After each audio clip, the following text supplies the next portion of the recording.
Some of you who were around Heythrop 7, 8, 9 years ago, 2014 was it, will remember the visit that Charles Taylor made to Heythrop College. There was a set piece lecture that he gave, which sadly I wasn't able to attend, and I'm still kicking myself for having missed it, but was apparently around for a few days on the campus. And I think that was the starting point for the road that Dr. Tony Carroll, our speaker, embarked upon. Tony is the Dean of Systematic Theology at the College of the Resurrection at Mirfield, and was previously a lecturer at Heythrop. And I think part of that journey was this book, which I'll flash before you, a really fascinating book, which I've been dipping into in the month or two since I got it, Modernity and Transcendence, a dialogue with Charles Taylor. And without attempting to preempt any of the discussion, I'm going to hand over to Tony now. Thank you, Stephen. Am I clear enough? Can you hear okay? Right, lovely to see some familiar faces too, and just a wave to everybody I know, and thank you very much those of you I don't know. It's lovely to see people. I hope it'll be a good evening tonight. What I've suggested to Simon and Stephen is that we start with a pre-recorded interview, a dialogue I did with Charles Taylor for the book launch that we had in Amsterdam in November, where he talks for about 20 minutes about how he sees the book and what its purpose was. I hope that will give you an introduction to this evening. At the end of that, I might say one or two things to frame that, and I'll open it out for discussion, conversation, and so on. I hope that's okay. So without further ado, Simon, can I ask you to play the video, please? Yeah. Okay. I'd like to say thank you to Charles Taylor, who's agreed to come and speak about the book Modernity and Transcendence, a dialogue with Charles Taylor, for the launch event in Amsterdam in November. So thank you, Charles, for doing that. And perhaps if you'd just like to reflect a little bit on the work and how it sits in the history of your own work to start us off. Yeah, well, the thing started off referring to something I wrote in the late 90s or middle 90s, which is about a Catholic modernity. And what I was, this is a kind of very strange way of approaching the subject, but I took a kind of model from an event that occurred 500 years ago, or which is, not maybe a bit less than 500, but the Jesuits arriving in China, and Matteo Ricci. And this was a moment before the West got off on its power trip that our civilization is superior to everyone else's. So you have a model of attempt to evangelize people from a different culture, but very sensitive to the differences in culture and making very clear distinction between the faith and the culture, not there to make the Chinese over into Europeans, but to somehow make the faith relevant to them. And then we went through, of course, the long period, 3 or 4 centuries of being on our, as it were, power trip, and missionaries tended in the 19th century, very often of whatever denomination, to be exporting really Western culture as well as, or faith is encased in Western culture. And now we're gradually coming back from that, and we're fighting against that. So I wanted to make this very powerful point, but then to use it in a new way. And the new way I wanted to use it was, okay, if this is the right approach that Ricci applied in China, maybe we could think of these different temporal slices, different temporal contexts in the same way. They each have their own integrity, and you have to adapt the presentation of the faith to this context. So what Ricci was doing geographically, I thought we should try to do in terms of slices of time. And that's where the title Catholic Modernity came from. How to present the Catholic faith to modernity with the same kind of sensitivity to its own situation, which Ricci showed in China. So you take off from that, and certain general lessons come out. In particular, I already was onto the notion that the present age is one which is not dominated, but very, very importantly populated with what I call seekers, people that have some kind of spiritual intuition and want to follow them out. And that this means that a practice of the Catholic faith or any other faith, Islamic, or which doesn't allow for that, is running against something very powerful in its age. So a lot of my thinking between then and now has been attempting to unpack what is involved in all this. And what clearly arises, which is where our book comes in, is that this is not a problem, this is not an issue for Catholicism or Christianity alone. It's an issue for all the great faith traditions. And you can see a kind of split, very profound split in almost all of them, between people who want very much to continue, whose whole sense of their faith is continuity, is reference back to earlier forms.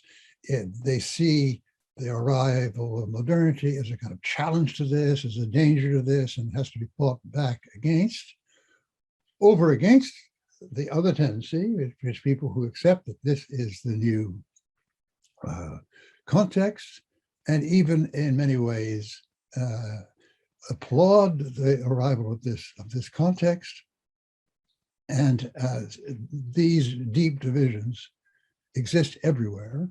There is in other words, there is what I call a primordialist tendency, which perhaps is most evident in jihadi Islam, right, where they attempt, or Salafist Islam, attempt is to go back in fine detail and see exactly what was happening between the Prophet and his followers back in Medina and model oneself on that. And other tendencies, and of course in our book we have a very important and I think extremely insightful Muslim scholar and imam, that is Suleiman Bashir Diang, who takes quite opposite view and sees the faith as something that's constantly developing. Well, now this struggle puts us in the contact, I think, with another reality, or another facet of our reality, which is ecumenicism.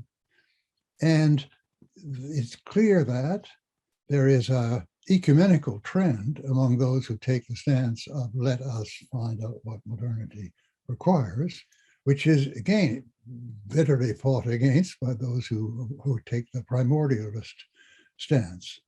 And so we have in the present age, I think you can see, and something astonishing because I'm old enough to have seen it move tremendously fast. I mean, I was born, for the Second World War, and of course in the aftermath of the Second World War, I was sort of growing up. And there we have the beginnings of an ecumenicism, I would say, of coexistence. Let's not be always slamming each other. Let's see how we could maybe cooperate. Not yet, let's not compare faith.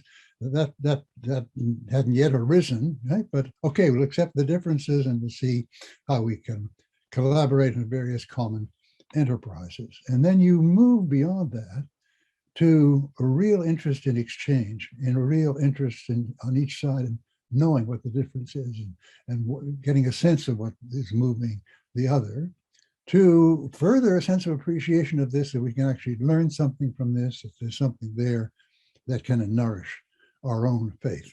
And so you have an ecumenicism of, let's say, let's stop fighting, to an ecumenicism of let's seek together in a very short space of time. People don't even quite notice that the meaning of this has moved. And as a matter of fact, you were very instrumental in my understanding some of this, only because you were talking very much about this kind of meeting of people from different faiths and exchanging and so on. So that's another big change. And that's something that, as it were, emerges out of and develops much further, what I was saying, in a Catholic modernity. And then I want to put this now in a further context. When you're talking about ecumenicism, there is an issue of what you could call the ethical growth of humanity. That sounds like a very much, if you like, a liberal progress idea, and it's not at all like the liberal progress idea, because it has this growth of humanity has some movements forward, back, sideways, and so on. It's not at all a kind of progressive piling on top of the one step the other, nor is it Hegelian, where you resolve a tension and then move on to a further tension which takes you higher. It's something much more patchy than that, but it's something that I think you could say has not a beginning point, but a very important point to refer back to in what Jaspers called the axial age. The extraordinary thing that impressed Jaspers around 500 BCE, but give or take a century or two, you get changes in the Greek civilization, in Israel, and Indo-Gangetic plane with the Buddha and the Upanishads, and in China with Confucianism, which were very different in some ways, but very similar in other ways, particularly the rise of a kind of universal notion of humanity, of what a human being was, independent of the civilization, breaking beyond the bounds of this civilization. And this, of course, was acted on only by a small minority of people, of bhikkhus, of prophets, of philosophers, and so on, sages. And it even wasn't considered applicable to the lives of most people, and it didn't have an immediate impact on the culture of those civilizations. And we moved step by step, or stagger by stagger, beyond that over time. And there has developed certain concepts of universal import, like human rights. So come back to the Catholic Church, we had a really big moment in Vatican II, where from having an official position that error has no rights, that what's important is to make sure people are in the Orthodox faith, and that as it were, trumps any kind of claim that as an individual you have a right to, etc. And to a real 100%, 180-degree turn, that the church adopts this notion of human rights and becomes one of the agencies fighting for it. Right? So how these different faiths stand to this slowly evolving sense of what humanity requires becomes the extremely important issue. How far do you go with that? And a big step was taken in Vatican II, but then in lots of parts of the church, well, that goes a bit too far.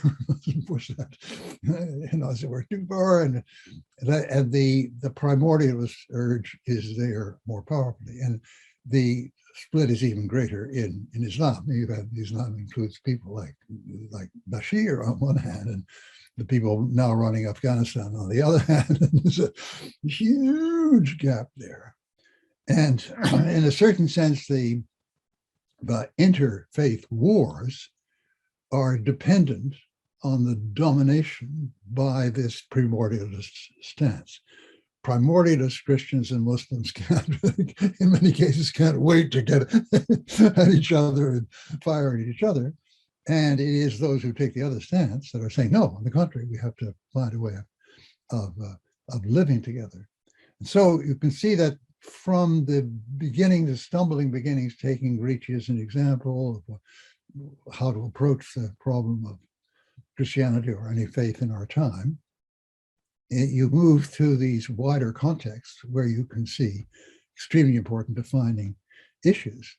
And in a sense, the right kind of approach, right kind of attitude is a little bit illustrated by the book, this is now coming out, because precisely we wanted to look at how this kind of issue of landing in modernity presents itself in these different faith contexts. And there were, very, very interesting differences. I mean, you have you can see the development of, for instance, of evangelical or Pentecostal Christianity as developed by Bernice Martin, and also David as well, who worked with her on the book, as another way of the creation of if you like, a plurality in what was beforehand a totally unified culture.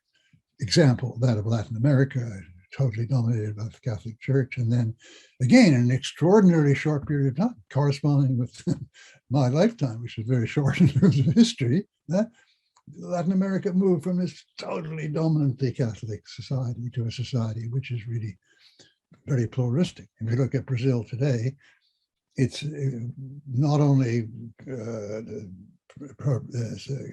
evangelical Protestantism has benefited from this or been part of this, but also, you know, Afro-Brazilian faith, also faiths that are based on the indigenous people.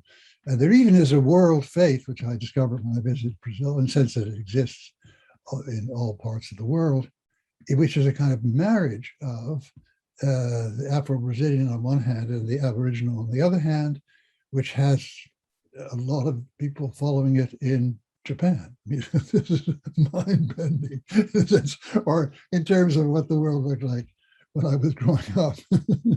It takes a minute to get your head around this, but this is part of the reality in which we live. Charles, that's fascinating. Thank you so much. And one of the key insights I think Steph Hillemans and myself have taken from reflecting on your work in the context of this book is that there is this potential shift as well from your original idea of Catholic modernity to this notion of religious modernities. And pretty much all of the thinkers, bar one, have taken on that intuition that you have launched and fed it into their own religious tradition. I mean, is that something that were you excited by that in the book? Oh yeah, very much so, because I felt, looking around and knowing people, of course, of almost all these faiths, I felt that something very similar was happening here, but not the same, because it's not the same context. And so it was great to see it, as you say, develop, worked out in detail. Yeah, no, and I think I'd also like just to ask you one word to say about David Martin, because as you know, we dedicated the book to David, who passed away in 2019. His wife, Bernice, obviously also has a contribution. But could you say a little bit about what you've sort of learned from David's work and his contribution? Oh, immense amount. I mean, David's work was tremendously important to me as a what is the word? Déclencheur, we say in French, is a kind of thing that unleashed certain things in my mind. And I'm thinking back to the General Theory of Secularization, which is maybe the worst named book in order to give you a sense of it, because it's not a general theory of why there can't be a general theory in a sense.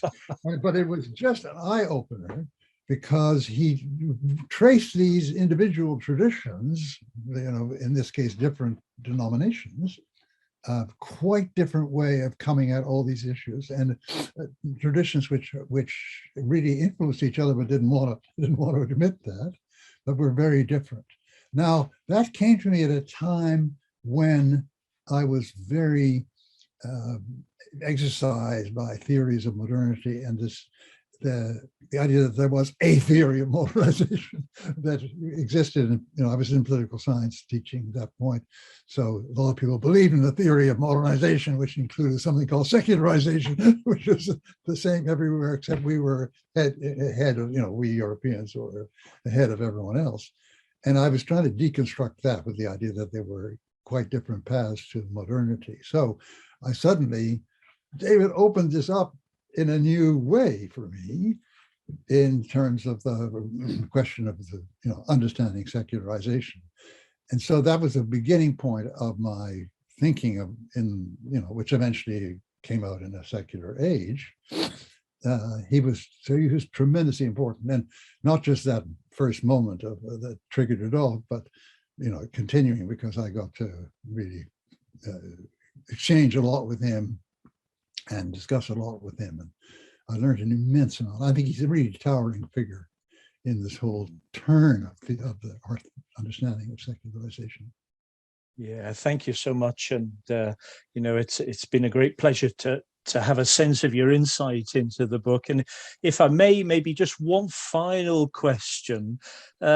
Staff and I consider your work to have launched really an enormous, a vast research program that the Catholic modernity intuition really has a very important future for thinking of how religion and modernity relate across religious traditions.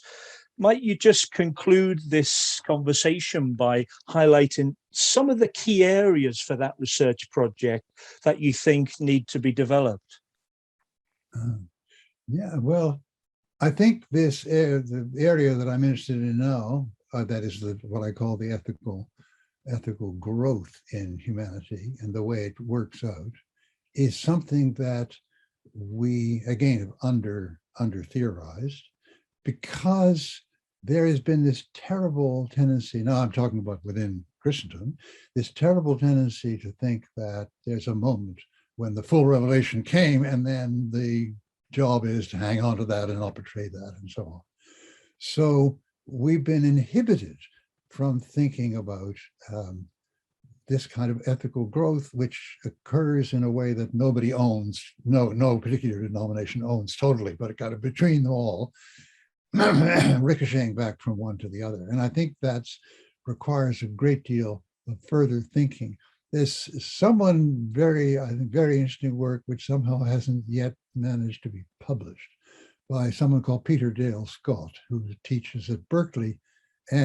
But I know him partly because he's originally from Montreal, but he's got a very interesting work on what he calls enmindment, which is something like the same idea, starting off with the intuition of the axial age and try to trace different moments when you find things moving ahead in this very chaotic, but I think directionally clear development.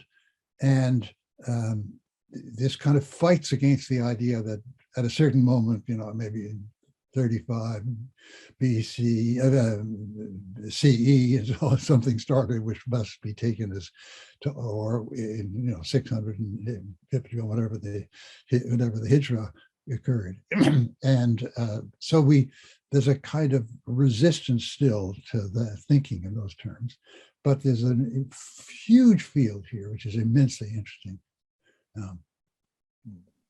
Charles, thank you so much for your insights today. And on behalf of staff and myself, I would just like to thank you for a lifetime of scholarship that has inspired so many of us.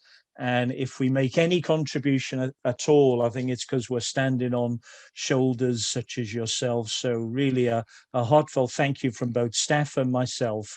And thank you for giving us your insights on Modernity and Transcendence, a dialogue with Charles Taylor. Thank you. Okay.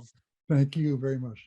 Confessional notions of modernity. That's why I put out the book called Protestant Modernity initially, that there's a certain sort of architecture to pathways of modernity based on the tectonic plates of confessional influences in civilizations. And I think what Charles is outlining in this is the architecture of the Catholic experience of modernization, going in parallel, in harmony, sometimes in contradiction to other confessional and other religious trajectories of modernization. And hence, obviously, the title of the book. If you don't know it, I'll hold it up now. That's from 1999. He put out that Catholic Modernity book from the 1996 lecture. And so this really is an attempt to think that 25 years on, but to broaden the intuition to all religious traditions. And we took a risk, really, because we had no idea whether the scholars we invited in their own religious tradition would run with the idea of Catholic modernity in their own religious context. most of them did. One Jewish scholar, very importantly, didn't like it at all for reasons I could go into. He was the only one. The Islamic scholar did, the Confucian scholar, and so on. Most people ran with the intuition. I can clarify that a little bit if we want in questions. But it clearly opens up a question of how all different religions come into conversation with modernity. And the Catholic modernity form of that conversation is the one that Charles is presenting in his work, and has done it really in a secular age as well. So it's more systematically elaborated there, but it's the same kind of intuition really going on. So that's really just framing where it comes from. And I'll really just turn over to anyone who'd like to raise questions or raise points and so on. So I think Stephen Balak will be our sort of panel organizer for that. So if you do raise your hand, Stephen will sort of let you in or allow you to speak. Thank you so much, Tony. Well, we're at least on my screen, we're all appearing, so we don't need to be too rigid about question and answer. We could enter into an interactive discussion, but I'm wondering who might have a something to set the ball rolling in terms of what they've heard this evening. Anthony. Right, I'm part of a thing called Barnet Multi-Faith Forum. And it's we've got Jewish, Islam, Sikh, Jain people, and we do have discussions. And they rather turn to me as being somebody in a faith which is au fait with modernity, mainly because of Laudato Si. They kind of think that the Catholic Church is really ahead because of its understanding of the issues to do with climate change, the world, and how we need to change our ethical systems to have a safer planet. I actually think most of us haven't fully understood Laudato Si yet and its implications, but I thought certainly that's one aspect. I think I've understood what Catholic modernity is about, but if that's all wrong, then I've got the wrong end of the stick. No, absolutely. It's a sense, I suppose, in which the religious tradition, the Catholic tradition, in its broadest sense, shared by all different traditions as well, has an attitude of constructive dialogue with the modern world. So it's not simply the modern world as the enemy and the faith having all the answers, nor is it the other extreme, the modern world having all the answers and the faith just having to follow along. There's this sort of critical correlation between the two, going back and forward, where there's mutual learning processes. The central one, Anthony, that you put your finger on is how we live in this common home together. And Pope Francis's Laudato Si is clearly hugely influential across religious traditions and no religious tradition, because I think the insightfulness of the interrelationality of all existence is echoing, it resonates with I think where we are in the modern world, whether you're religious or not. I think people are resonating with that sense of that interconnectedness of creation. So I think that's a lovely example, actually, of one of the ways in which Catholic modernity cashes out in the particular domain of the environmental, ecological area. This sense in which science, let's talk of science as an example of the modern, or what we call about modernity. Science is really important in Laudato Si. The importance of dialogue between faith and reason means that science has a really important role in that. It's not the enemy, as sometimes presented as if science and religion are in opposition. Well, absolutely not. I mean, we need all the scientific knowledge and experience to help us out of this, but it needs to be a humanized, ethically appropriate use of science and understanding of the world. That's Catholic modernity. That's a wonderful example, yeah. Good. Any response, Anthony, on that? Yes, the particular ethical question of, do I have to get rid of my gas boiler and how do I stay warm? And that's a question that we actually got, we had a big, very religious discussion, and we ended up discussing boilers because precisely that was the crunch end of how we had an ethical position with regarding climate change and how the different faiths regarded the boiler question. That proved very interesting.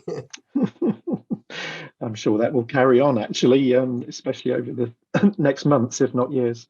Anthony, thank you. John? I'm glad Anthony mentioned BloodRTC because I'm an animator and I'm trying to get the message of the encyclical into the whole church. But I want to ask a question that came up from a synod meeting I was at, which is about language. Somebody was talking about, one of the big aspects of the synod is mission and how do we outreach to people. And this lady said that she felt that the language we used was not helpful at all. So we talk about the kingdom of God. It's better to talk about the kingdom of justice and peace, and people might understand that. And I felt that we should talk about spirituality rather than faith, because I think that's what people actually talk about.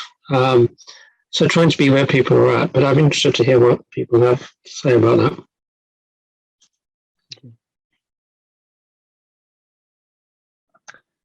Any immediate response on that, Anthony? I was leaving it for other people to come in too, because as you said, Stephen, I mean, it's good for everyone to chip. If anyone else like to chip in, please you start. I mean,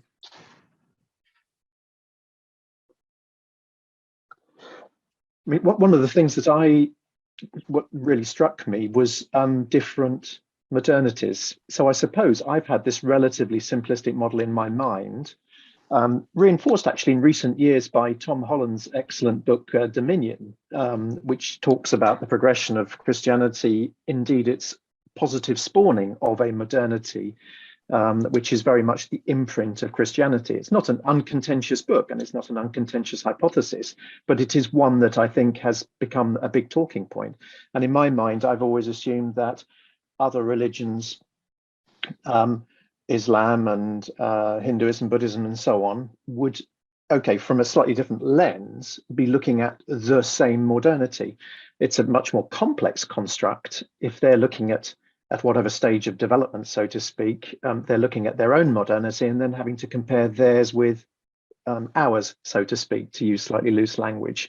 It makes the whole problem much more complex, even to identify, let alone diagnose and pick one's way through.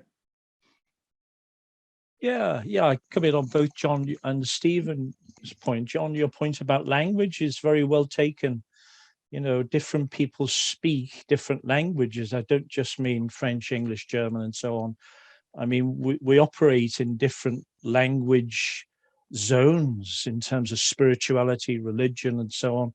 There isn't a universal way of talking about these issues. And I think the sort of internal ecumenism, which is so characteristic of Charles Taylor as a human being, let alone a thinker, he is by nature ecumenical, allowing people to come in and, really find their own voice. I think he's one of the greats for that reason, particularly. Means people can speak different languages. I suppose the challenge there, John, you need to be multilingual if you're not going to colonize somebody else, or just talk louder. Yeah, this is the thing, isn't it? We shouldn't talk louder at people who speak a different language. We need to learn one another's languages and find the meanings embedded within these different languages and where they overlap, where they don't, and so on. I think that's really important. So thank you for that. And I think Stephen's point is really well taken too. It takes us back to really one of the origins of this notion of what we call multiple modernities comes from a Jewish scholar who was at the University of Jerusalem for a long while, called Shmuel Eisenstadt, who developed this notion of multiple modernities. It's what I would call the alternative to the IKEA flat pack model of modernization thinking. One size fits all, and everybody will catch up to us when they wise up. That kind of old notion of how modernization theory developed led to a one modernity notion. And that's really been deconstructed over many years now, particularly by Shmuel Eisenstadt. Charles Taylor's work has developed that too. The notion being there that different cultures, different religions engage in modernization and process each other, creating different patterns of modernization. Some might lead to a really secularized society. Let's say, for example, the one we're in at the moment, probably most of the UK, seems quite secularized, you know, fall off a religion, people not go into the church and all that sort of stuff. That kind of resonates to some extent, I'm sure, with a lot of our experience in the UK. If you're in China, or if you're in Brazil, or if you're in South Africa, it really doesn't resonate with your experience. It's quite the opposite, actually, in those cultures. The way religious traditions are engaging with modernity is producing their own constellations of modernization. That's the multiple modernity paradigm coming out of Shmuel Eisenstadt and Charles Taylor. And that really goes back to your point, John. Languages are plural because experience on the planet is very different, and one size does not fit all. And as you rightly said, John, one language does not fit all. We need to become polylingual. Great. Jeremy Young, I can see your hand. Hello, hi. I'm getting a bit lost. There's a lot of talk about modernity, and before this started, I thought I had a rough idea what that might mean.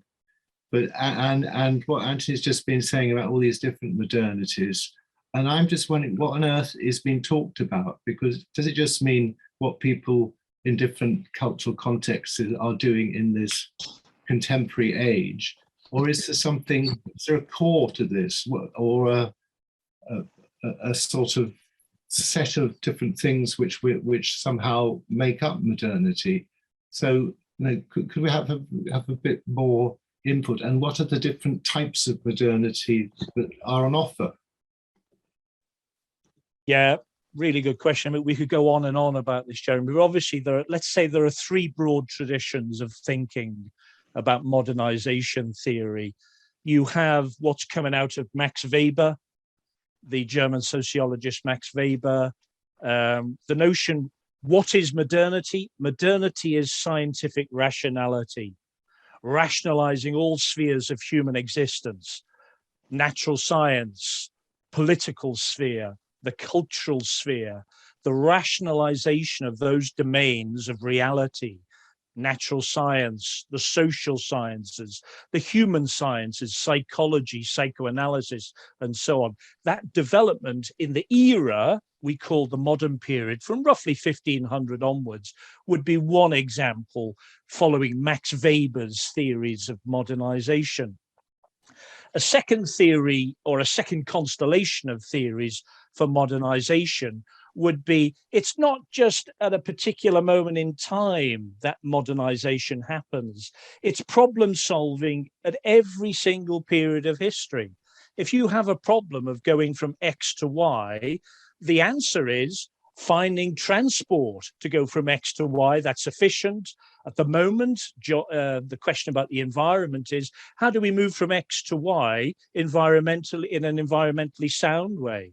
That solving that problem using our rational capacities, sensitive to the conditions of the moment, would happen at each period of history.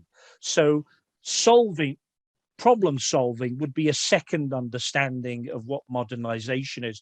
Michel Foucault, the French tradition, goes in this route, more or less.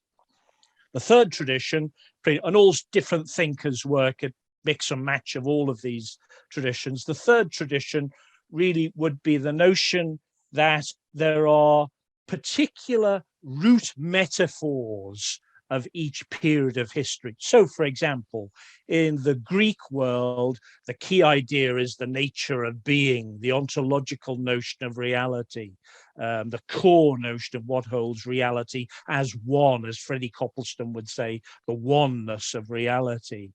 You move into the medieval period, clearly the key idea, the motivating idea around which everything spins is God, the Christian God. The notion all is organized around that, art, culture, science, it all revolves around that. So modernization in that sense is the integrating of the core idea in all these domains. A final one, you might say, let's say the modern period and the postmodern period would be, we're in periods of time where the modern had a core idea of the scientific worldview. It was a one-size-fits-all model. It had one notion of modernization. The postmodern theorists, obviously there's a lot of them, Jacques Derrida, Jean-François Lyotard, for example, and many more, have talked about the pluralization of meta-narratives. There is no one core idea anymore. Each core idea is animating of particular ways of being and living, and they sit in a radical pluralism. So that would be a sort of third tradition of thinking about modernization theories. These are universes of theories, modernization theory. Obviously, Charles Taylor spent 50, 60 years working on this. The other big name in it would be a good friend of Charles, Jürgen Habermas. Most of his life has been thinking through modernization theories, particularly more in the Weberian notion I started with. So obviously, these are long conversations. And the core idea, I'd say, Jeremy, is how did we move from a medieval world to the world we now live in? How did that happen? How do we talk about that? How do we make sense of it? What are the characteristics of the transition from that world to this world? What theories do we use to understand, interpret, and perhaps criticize that? So that would be, in a nutshell, I think, just a sort of modernization theory in a nutshell. Thank you. Yeah, I mean, that last thing is something I'm very interested in, and I'm aware of the different theories you've spoken about. But this whole transition in modernity very often seems to be about becoming less religious in a way, or getting rid of transcendence. So I'm interested in where your writing and your book brings transcendence into that, because secularism is major, science is major. I've been involved quite a lot recently looking at post-materialist science and consciousness studies, which are bringing in a different sort of transcendence, perhaps from certainly Catholic or Christian, with a consciousness which is sort of panpsychic, a world that's alive. So where does the transcendence you're talking about fit into all this? Yeah, that's a really, really important point, I think, Jeremy. In our sort of context in this part of the world, I presume most of us on the Zoom are in the UK. I don't know, might not be, or the UK, Ireland, the sort of the Western world. In our sort of context, pretty much where the transcendent fits in is it drops out. People think, wise up guys. In the bad old days, people believed in that superstition nonsense. We know what reality is now. We don't need that. That's quite a strong narrative around.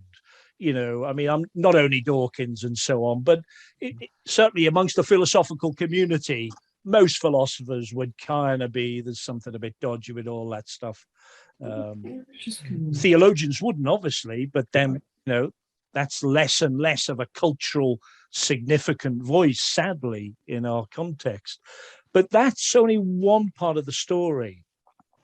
The unpacking of the modernization of the Western secular age. And this is why Charles's work, I think, is really interesting. He thinks there's a sort of unacknowledged understanding of transcendence motivating the ethical growth of the Western world. He referred to Karl Jasper's axial age there, the notion of universality, human rights, for example, notion of universal human rights, all that. That's come out of a religious framework, a religious horizon, which had the horizon of the transcendent, God, as the ground of human rights. The imago Dei is why everybody has rights, because we're made in the image and likeness of God. So even in a secular context, for someone like Charles Taylor, there's an unacknowledged presence of the transcendent that is motivating its directionality, its growth in a certain way, not in a Hegelian sense, it's backwards, forwards, one step forward, one step back, and so on. I think a lot of that is just riding on the back of a decaying tradition that actually, they're living off, human rights, going back to Imago Dei and created by God, all the rest of it. But that's actually radically undermined by modern secularism. And where is the transcendence that we can point to now and talk about in terms which can really engage with modernity in all its different factors? Yeah, there's a very interesting idea in Catholic modernity, which I like a lot. It's the notion that as a civilization, we're aiming higher than we can shoot. This notion of universality is a really high target to hit. Every human attempt to do that tends to become quite violent. Whether it's communism or on the one hand, imposing a certain ethical view, or capitalism on another, religious traditions, trying to be exclusivist. And if you're not like us, then you're against us. Yeah, every tradition has had a problem with that. But for Charles Taylor, the notion that transcendence is present within the modern secular world is that which is actually propelling an ethical growth. It's an ethical growth which goes beyond, and this is the key point, human flourishing. In other words, the end game for the secular humanist, human flourishing. The end game of the transcendent motivating power of the modern was not simply human flourishing, it was that which goes beyond human flourishing. Think of the self-sacrificial notion of saints, for example, and there's obviously complicated readings of sacrifice and sainthood and so on, but giving up your life for others, not for your own benefit, in many ways has inspired the type of civilization we have today. And it's a core dynamic, I think, of the Western world that has animated a certain ethical code to universalism. Even when it's not for our own good, even when it costs us, we do that because it's right. There's a good beyond our own human flourishing, beyond our national interests, beyond our tribal interests, beyond our religious interests. That beyond those circumscribed interests is one of the ways that the transcendent pushes the dynamic of ethical growth at the universal level for Charles. And it's unacknowledged often in the West because it has a horizon of human flourishing as if that's the end game. And actually, it's more than that. And the paradox is, it seems, and this is what religious traditions seem to teach us, really to flourish, you have to focus on the other, not on your own flourishing. Then you flourish. Okay, thank you. Really interesting. Thank you. Sylvia, go ahead. Can you flourish with modernity and transcendence without active evangelism? You haven't, but you need to. Yeah, for Charles, active evangelism is dialogue. Between whom? Between all different communities, trying to speak the truth that they live, they think they know, and the truth they don't know, but they recognize in another community that will complement their truth. That's what makes it Catholic, from the Greek katolou, the universality of wholeness, can only happen through that type of dialogue. In other words, this is a necessary Catholicization of modernity. But do you think we're living up to Evangelii Gaudium and the many points that Pope Francis made in that? We're on the journey of that, I think, as a community. And I think its normative vision inspires in a way which other ways of evangelizing seem to close down. So I think, are we living up to it? No, but it's inspiring us to live up to it. It's creating a sense of hope that this Catholic vision can really move forward and not get bogged down by self-preoccupation. Thank you. How are we doing? There's been so much, so many different aspects of these ideas that have been talked about so far. What in the last few minutes, any other reflections that people would like to bring?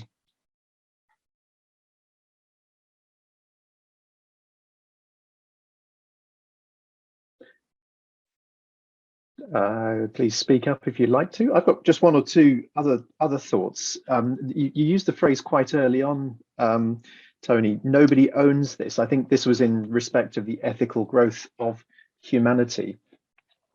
And there is I think you've been talking around this theme in your most recent set of reflections just now. And one of the fears that I hear people expressing at the moment in this, looking back, I suppose, to the heady days of the Universal Declaration of Human Rights, about whether the concept of universality is possible in a truly multipolar, pluralistic world. We're not seeing in all parts of the world or in all cultures the same respect for human rights that might have been presumed even quite recently. So far from it being necessarily a progression, even maybe by some measures towards a convergence onto a indisputable, immutable set of universal principles, there might even be some retrenchment that is going on. So as well as it being a more complex matrix, the direction of travel is not inevitable either. And that might be another subject for discussion. Yeah, just coming on that. I mean, that's why I think what Charles Taylor has is an implicit eschatology in his work, or what I call a kingdom of God theology. He put it wonderfully simply, this sort of staggering from one side to another, one step forward, one step back. I mean, that's the way it goes. It's not a Hegelian necessary dialectic in one direction. This thing goes back and forward. There are wins and losses. There is a growth in it. At the same time, though, there is a directionality to it.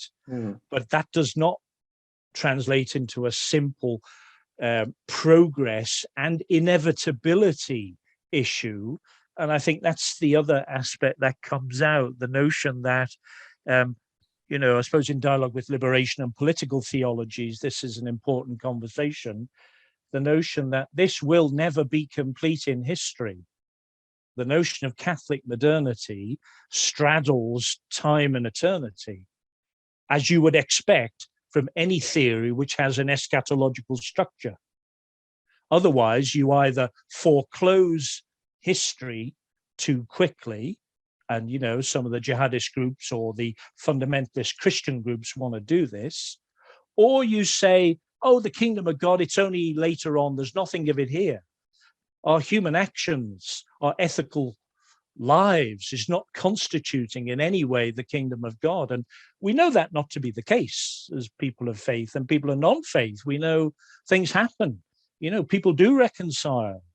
Things really do give us cause to celebrate as well as cry. So simplistic models of eschatology often get reproduced in secular theories. And I think what this notion helps us to do is to be a little bit more intelligent about eschatology, which is everywhere.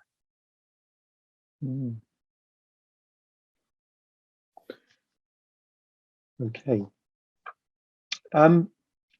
Any more thoughts from people? I think it's an area that I would like to I'd encourage everyone to look at Tony's book. I'm sure it can be got online, as I did. There's a hand up, so please do come in here. Yes. Yes. My name's Anne. Hello, Anne. I'm sorry. I don't quite understand. Suddenly, Catholic modernity. You mentioned, Anthony. Can you describe what Catholic modernity is? Yeah, the notion of a universality of wholeness. That's literally a definitional answer to the katolu. The word Catholic comes from the Greek word katolu. Oh, so it's not Roman Catholic modernism. It can include that, but it goes beyond that. In other words, okay. The Roman Catholic, the Roman Catholic Church would be a test case that Charles has used in his notion of Catholic modernity. But the intuition of that goes beyond Roman Catholicism, Christianity, to all religious traditions. But I mean, this is a really good question. And your question raises the issue of what is the significance of the church? Exactly. That's yes. That's the question. Yeah. And I would, I've been reading a lot of George Lindbeck. I don't know whether, I'm sure people know a lot more than me about George Lindbeck, but the Israelhood nature of the church is a concept I like. The notion, what's the function of the church? It's like Israel. It's chosen. It has a chosenness, which is kind of scandalous and weird, but its chosenness is to be prophetic, to proclaim something that goes beyond itself and is present in all different traditions. But it's an articulation of that and an embodying of that and a contradiction of that. And when it's seen to be in contradiction, it loses its legitimacy. And that's why we know it loses its legitimacy when it's in contradiction, because we have a sense of what it should be. And I think that sense of what it should be is that notion of Catholic modernity. It's an extraordinary sense of ecumenism. And the work I've been doing in the last 5 or 6 years is mainly with atheists. I think the atheists have a lot to teach us about Catholic modernity. They're not all of the Richard Dawkins type. They're saying really interesting stuff that's critical of religious traditions. And I think sometimes we in religious traditions, we can't hear that because we're on the inside. I think that talking in language, maybe John, I think, raised the question of different languages. The non-religious people who use languages which wouldn't equate to theological religious language, they're saying things, I think, which we need to hear in this Catholic modernity, because that's the thing, in this Catholic modernity, nobody's excluded.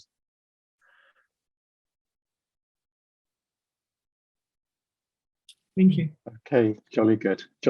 I'm aware of the time now. We've crept slightly past the hour. And I'm wondering if we start to bring it to a close. It strikes me that there are so many threads to this that we can only touch on a very few, and where they intersect, it's such a rich tapestry that has to be built up over time.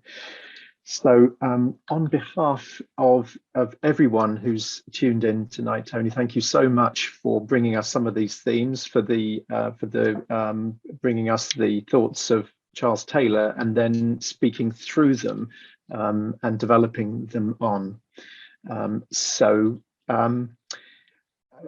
I think just before we finish, we've got a hand or two up. I think there was a clap from someone. Thank you, Paul. But Maria, did you want to make a contribution here? You're on mute. Yes. Hello. Yeah, thank you, Anthony, and everyone for your comments. I was just thinking about this Catholic modernity. So it's about how we all accept the same modernity. So you said the Greek word Catholic from Catholo, which means a whole, actually, isn't it? So we need to have the same understand. It's about us having the same understanding of modernity because we are not at the same level. So if this is the case, I was wondering, what are the conditions for us as individuals to be more open to that? How can we understand this Catholic modernity? How we can all get to the same level? Are there certain conditions for us as individuals? Thanks, Maria. I mean, I think key in it is openness. We need to be open to people, to first of all, to listen to people. What are people saying? I think, going back to John's really important point before about different languages, we need to listen to their language and be able to understand what's being said in that. They need to listen to our language. In other words, this really is a two-way thing. It's not a kind of just reception or production. It really is a dialogical. So openness, I think, is a character of that. What Charles, I think he used that phrase, sort of like the fundamentalist idea of kind of being wrong and right, and binaries and all that. That's often unhelpful to allow this conversation to happen. It doesn't mean either, Maria, that you're so open your brains fall out. Everyone's got to be rooted in our traditions, and our traditions are wonderful resources.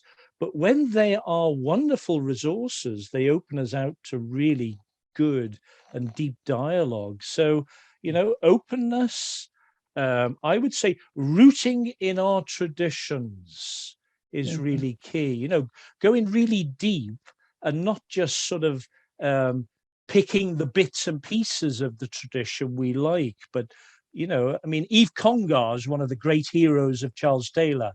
Yves Congar's notion of tradition, of ressourcement, is tradition empowers us to be obedient to the future. It's not simply about being in the past. We need to be obedient to the future that's calling us onwards. That's an ethical responsibility. It's not only our own sense, but that sense of, I think, obedience, Maria, would be another sense. We do need to be obedient in this, not to any sort of pseudo authority, but to the future that we're being called to as a planet. We need to be obedient to the crisis of the planet that's calling out to us, heal. That there's a real sense of the virtue of obedience, I think. But that means listening. It means being obedient. It means maybe finally, Maria, just finish with that one, a certain sense of humility. I don't have all the answers. I've probably come across on this Zoom as being a know-all, but that's kind of the nature of you ask a question, I throw out something. These are my best case scenarios at the moment, so don't take it. Suspension of judgment, maybe. Suspension of judgment. Suspension of exactly, yeah. A kind of a provisionality which goes with the dialogue, but also a sense of there's a direction to it. You're not lost in this. Because you've traveled a journey, you know the direction of this. It's about understanding what you said about tradition, understanding your tradition and our past. Because if we understand that, we will be more open to the future. Yes. Yeah. Okay, Maria, thank you very much. Actually, curiously enough, without diving into another area, a lot of this language terminology, even the framework that we've been thinking in, has echoes within the Catholic synodal pathway endeavour that the church is involved, journeying together and attentive listening. So there are some strong echoes that I'm picking up of some of the intent behind that as well. And let's see where that journey goes in its engagement and in its direction as well. So therefore, thank you so much, Tony, for bringing your insights to us. As I said, I'd strongly encourage people to have a look through the book. Every chapter is interesting in its own way, and also Charles Taylor's conclusions at the end that he touched on a little bit in his thoughts that he gave to us.